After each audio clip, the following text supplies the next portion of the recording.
बेरहमी से किसी जानवर की हत्या नहीं कर सकता अगर उसके दिल में जरा सा भी दया हो, दया की भाव हो। वहीं एक इंसान की हत्या इतनी दरिंदगी से, इतना बेरहमी से कर देता है, जिसको सुनकर, जिसको देखकर रूह कांप जाती है और हम सोचने पे मजबूर हो जाते हैं कि क्या कोई इंसान किसी इंसान की इतना दरिंदगी के साथ इतने भयानक तौर से उसकी हत्या कर सकता है। उत्तर प्रदेश के नेवड़ा खोड़ा जिले के अंतर्गत 17 वर्षीय युवक सूर्य प्रताप चौहान का बड़ी बेरहमी से हत्या कर दी जाती है। ये घटना है बकरीद के शाम की, और बकरीद के शाम सूर्य प्रताप चौहान के पास एक फोन जाता है। फोन होता है सूर्य प्रताप चौहान का एक दोस्त होता है जिसका नाम है अरशद, और इस घटना का मुख्य आरोपी भी अरशद बताया जा रहा है।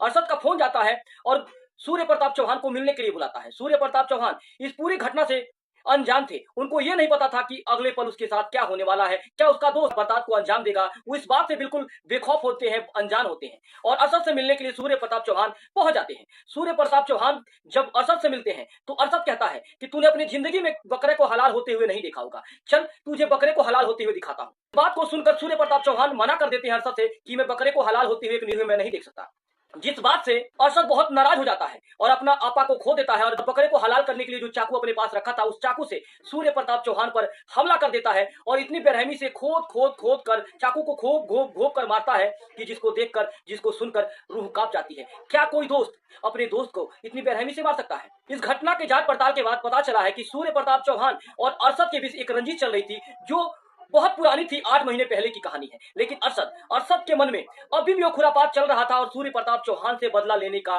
ठान रखा था, जिसका दिन तय किया बकरीद का शाम। सूर्य प्रताप चौहान का हत्या कर दी जाता है और सूर्य प्रताप चौहान को बचाने के लिए खोड़ा के नजदीकी हॉस्पिटल में ले जाया जाता है। सूर्य प्रताप चौहान बीच रास्ते में ही दम तोड़ देते हैं।